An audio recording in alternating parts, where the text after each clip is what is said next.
फक्त अर्ध्या तासात असा स्पॉन्जी केक घरी कसा बनवायचा ना, हे मी तुम्हाला आता सांगणार आहे. चला तर याच्यासाठी साहित्य काय लागणार ते बघूयात.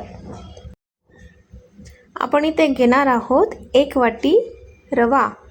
हा केक रव्यापासून बनवणार आहोत.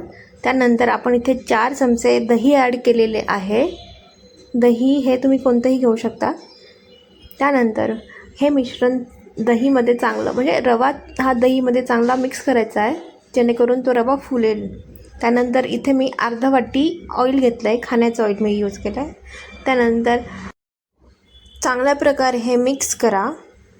मिक्स झाल्यानंतर त्यात तुम्ही अंदाजे दूध टाकायचं आहे. इथे मी अर्धा वाटीपेक्षा जास्त दूध घेतलं आहे. बघू शकता तुम्ही व्हिडिओमध्ये. मिश्रण चांगलं मिक्स करत राहायचं. एकही गाठोळी त्यात आली नाही पाहिजे. बघा तुम्ही बघू शकतायत. कंटिन्यू असं फेटल्याने त्यात एकही लम्स राहत नाही. त्यानंतर आपण इथे घेतले आहे, जेवढं आपण रवा घेतो त्याच वाटीने पिठी साखर घ्यायची आहे.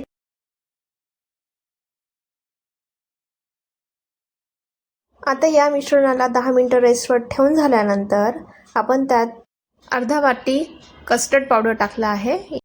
हे तुम्हाला कुठल्याही शॉपमध्ये कुठल्याही मार्टमध्ये इझिली अवेलेबल आहे. याच्यात व्हॅनिला फ्लेवर मी यूज केलेला आहे.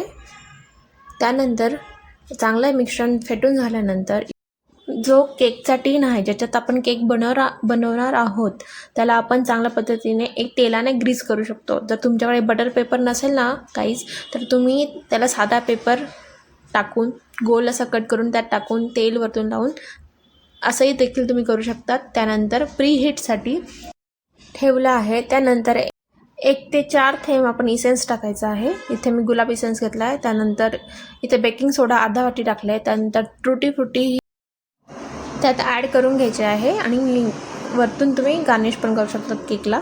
बघू शकतात इथे मी चांगल्या प्रकारे त्याला फेटून घेत आहे. त्यानंतर इथे मी 1.5 चमचा सोडा टाकला आहे, खायचा सोडा. त्यानंतर एक चांगल्या पद्धतीने त्याला मिक्स करून ना 5 मिनटं प्रीहीट झालेल्या टीनमध्ये ओतून घेणार आहे आणि माझ्या पद्धतीने त्यात गार्निश करणार आहे. बघू शकता अशा पद्धतीने मी वरतून त्यावर टूटी फ्रुटी ॲड केली आहे.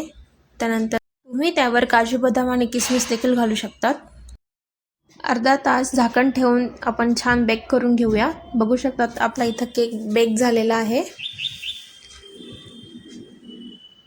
चला मंडळी, आपण यातून पीस करून बघूया.